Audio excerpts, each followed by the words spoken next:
Show with the morning crew, Tomlin and Mama Manny. And your host, Jim Amato.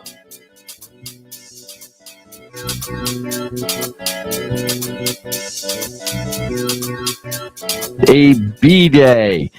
Good morning on this Friday, the 11th. It's going to be Valentine's Day in a couple, so you do have all weekend to figure out what you're going to do or what you're going to forget to do. And then do you know what you're doing? I think we're going to go out to dinner. You know, nothing Nice. exciting. Nice. But yeah, maybe get a card or forget to buy her flowers or something. I don't know. Well, I'll be tired. It's the day after the Super Bowl. Oh yeah, that's right. And it's a Monday. And it's a That's not the Monday. best day for Valentine's Day. So we'll probably go on, Sunday or something like that, or Saturday.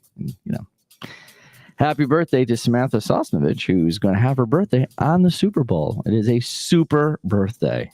That's the 12th. That's tomorrow. It says Sunday. I know. February Sunday 12th. the 13th. Oh, Oh, well. I think Fake Sammy should celebrate all weekend. she should. That's what Sammy should do. Some people are celebrating their birthdays, like birthday weeks, and they take birthday months, Yeah. and that's it's a little crazy. It's I'm fine with that. No, it's a celebration of, just hanging in there for a year for outlasting 364 additional days. That's the beauty of a birthday. It's Every day's my birthday. So kind of like Halloween. Like, What? let's go out and just ask people for leftover candy. Like, what do you have in your house? Can I have it? All right. Congratulations to the Woodland Dance Team, the NVL champs, and our top NVL senior, Abigail Scott. Congratulations. The valedictorian and salutatorian, Colin Slavin and Lucinda Felix. Congratulations to them. And it is the last day for the National School Counseling Week. Don't forget to swing into the school counselor of your choice and say hi. he said hi. He did. He did, yeah. Next Tuesday, we'll have Amanda Middleton on here. She's going to be bringing her trombone with her and perhaps a piece from the orchestra that she was playing with. So we're hoping to have that on here. And don't forget, tonight and tomorrow, Saturday evening, is going to be the one-act play that goes wrong. The lights go back up and the curtain will be drawn once more after 2 years. And if you're looking for a ticket, those ticket prices are $15 and call 203-881-5551 for the box office. That box office is really June Ridzik. So don't stay on the phone with her too long. She's very busy. And don't forget to join Lit Magazine for the Creativity Afternoon, February 17th. That is next week. It's going to be after school in the Media Center. And like I said, it is going to be Valentine's Day. And if you're looking to show someone you like them, you love them, you're in love with them, whatever, you're just saying hi, you can buy a carnation. Send that to them. That'll get their attention. Let's see. And the WRSG canned food drive will start next week. Monday. There's a lot going on Monday. Are there any rules to that? The food cannot be expired. It has to be sealed. You can't make it. No lima beans. No lima beans. No one likes lima beans. No. Even the people who say they like lima They beans don't. really don't like lima beans. It's all fake. Is it all week next week, Chris? It's up for the next 2 weeks. Is the next 2 weeks? Next 2 weeks. All right. There's already canned goods in my classroom from Nice. one of my advisees. So Nice. And I did see the picture of you bought peanut butter and jelly as we well. did buy some peanut butter and jelly. Yes. Supporting feedback. everything. I like it. Trying. And the Woodland Student Book Club will be Wednesday, February 24th. The book they're reading is Dear Evan Hansen. The animal shelter donation drive is going to be wrapping up on Monday. So that is going to be the last time to bring in your donations for the animal shelter. Make sure you drop it off with a senior advisory who's competing because they're going to try to win a pizza party. If you're not in that senior advisory, you don't get a pizza party. They may share with you. They may not. And don't forget to listen to us every morning at 7:15 a.m.-ish. And if you're looking for any additional information, go to morningmayhem.show. Time now for the news. T-minus 60 with Tomlin. Morning. A couple top stories to start your day. First off, doping hearing to decide Russian skaters' Olympic future. Russian skaters' right to compete in the women's event at the Beijing Olympics will be decided at an urgent hearing at the Court of Arbitration for Sports. Both the World Anti-Doping Agency and the International Testing Agency, on behalf of the IOC, have said Friday they would fight the decision by Russia's anti-doping agencies to allow the 15-year-old to skate. Russian agency provisionally banned her Tuesday because she failed a doping test in December. After an appeal, the agency lifted the ban Wednesday. Okay. Putin's Ukraine strategy mixes threats and diplomacy, with Russia carrying out a massive military buildup near Ukraine, the West roundly rejecting Moscow's security demands. A window for diplomacy in the crisis appears to be closing. But even as Moscow continues to bolster its forces and holds sweeping war games, President Vladimir Putin is keeping the window open for more negotiations in a calculated game of brinksmanship, tend to persuade Washington's allies to accept Russia's demands. Olympic Games, war games, Russia's in all of it. Yeah. Yeah. They're going to get Everywhere. gold medal in that. Yeah. U.S. urges Canada to use federal powers to end bridge blockade. Biden administration urged Prime Minister Justin Trudeau's government Thursday to use its federal powers to end the truck blockade by Canadians protesting the country's COVID-19 restrictions. The bumper-to-bumper demonstrations forced auto plants on both sides of the border to shut down and scale back production. Emotional support or hogwash. A man fights to keep his pet pig. Oh my God. Yeah, but people Just have slow those news day pot-bellied people. pigs and stuff. Ellie? Yeah. That's Ellie the news we've been waiting for. Is his name Arnold Ziffel? No, it's Ellie the pot-bellied pig. Oh, it is a Oh. pot-bellied pig. So Um, he can't keep it? No, the 110-pound pig is quote-unquote family, according to his owner, an emotional support animal who helped him through a divorce and the death of his mother. Officials in the village, however, claim that it is a violation of local ordinances to allow the animal to live inside the house. Okay. No. Wow. Good luck to him. A lot of air spray there.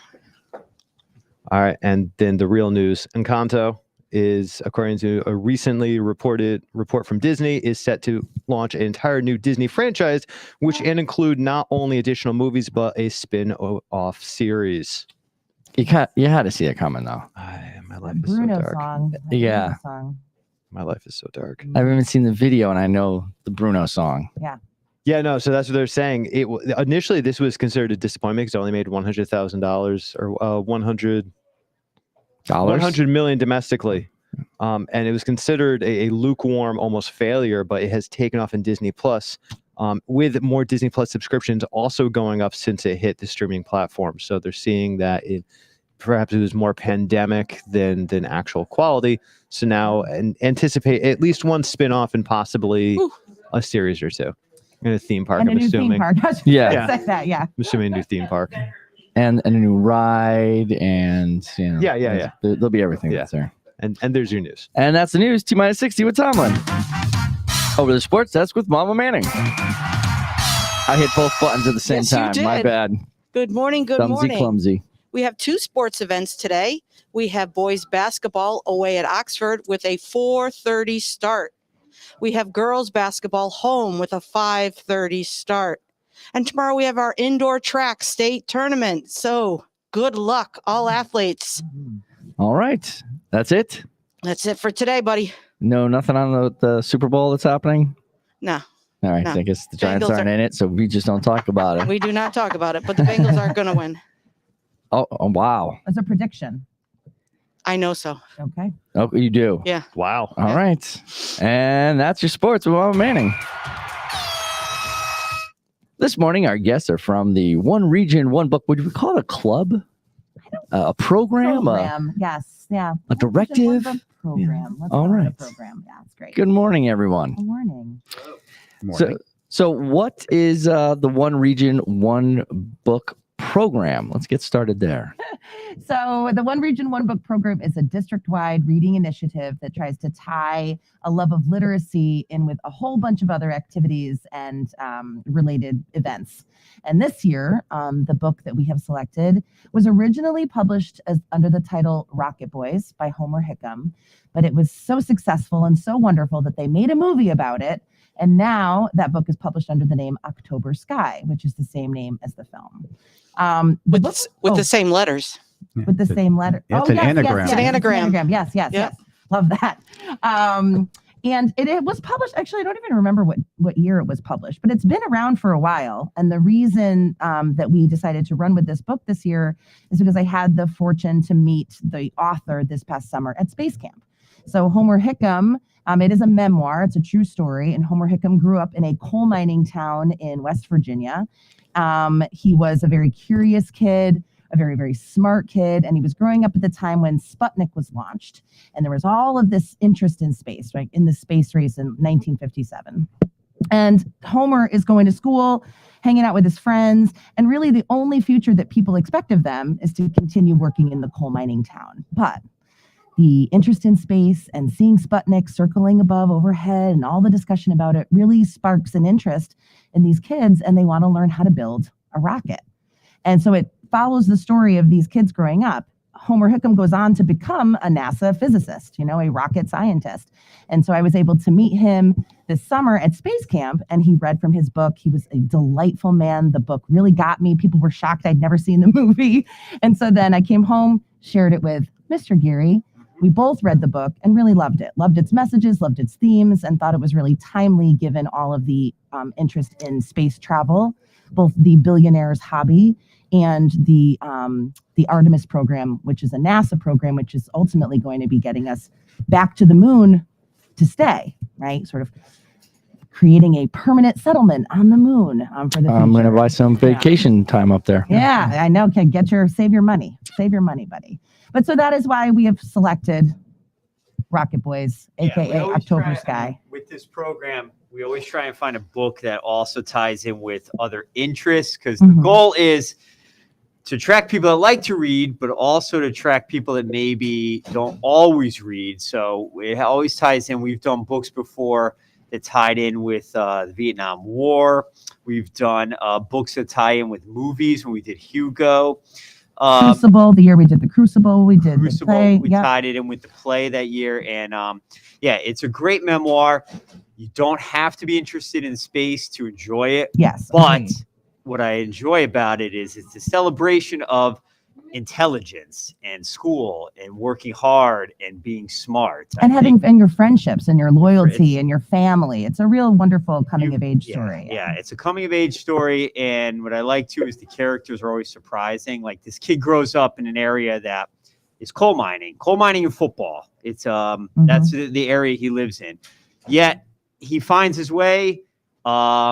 Characters that could come off as stereotypical, like his father doesn't really understand him, is much more into his brother who goes on to play college football. But his father has a kind of begrudgingly learns to accept him and admire his son. It's a layered story. It's a layered story. It doesn't fall into kind of tropes and stereotypes, and it's fun too. It's a great story of these boys exciting. Kind of learning this. It also harkens back to a time when, space travel was a big deal in this world. Like the idea of going to, everyone was into it. I think, today it's sort of co-opted by kind of billionaires and their rockets going up. But at a time back during this story, NASA was just seen as everything. So. It was like fantasy, science fiction. It was, I think now we come to take it for granted a little bit because it's become, so commonplace, if you will.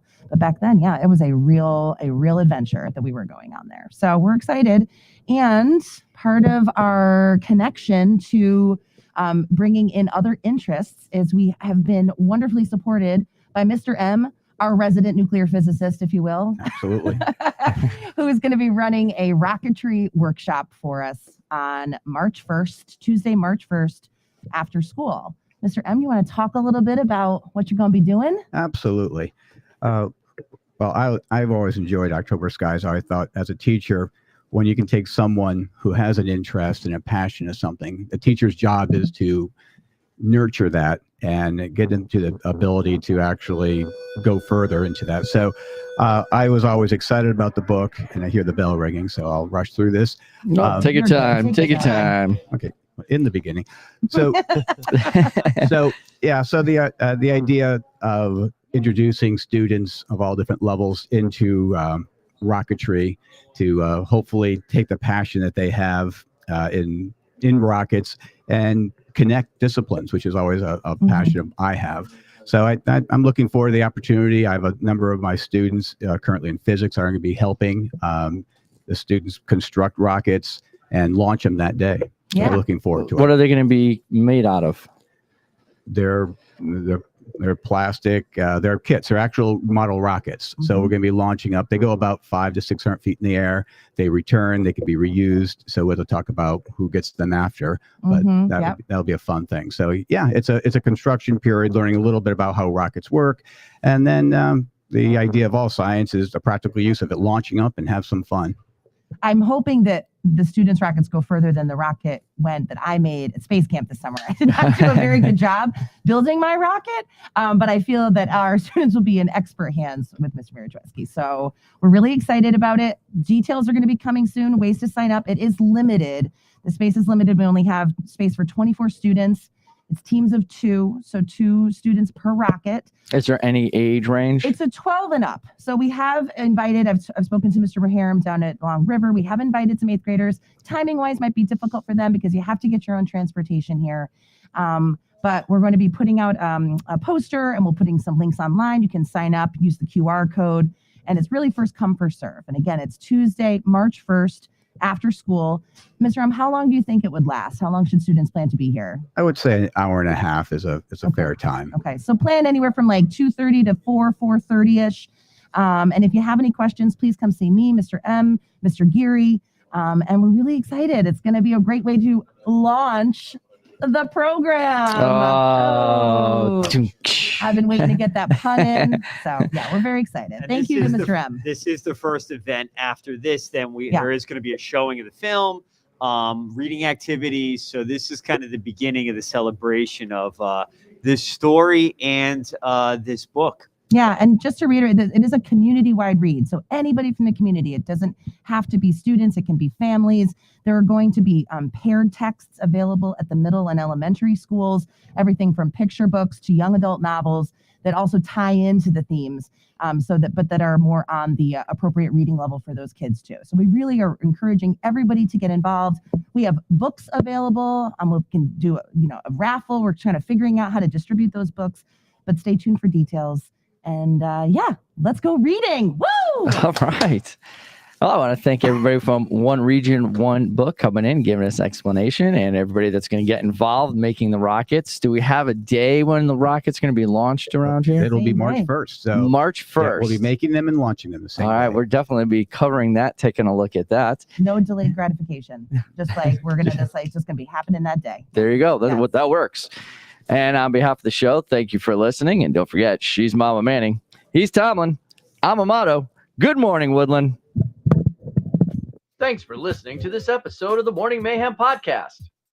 Morning Mayhem is broadcast live from Woodland Regional High School in Beacon Falls, Connecticut, each and every school day. Follow us on Spotify, Anchor FM, or wherever you find your latest podcasts. And for more information on the show, upcoming guests, and past episodes, visit our show website, morningmayhem.show.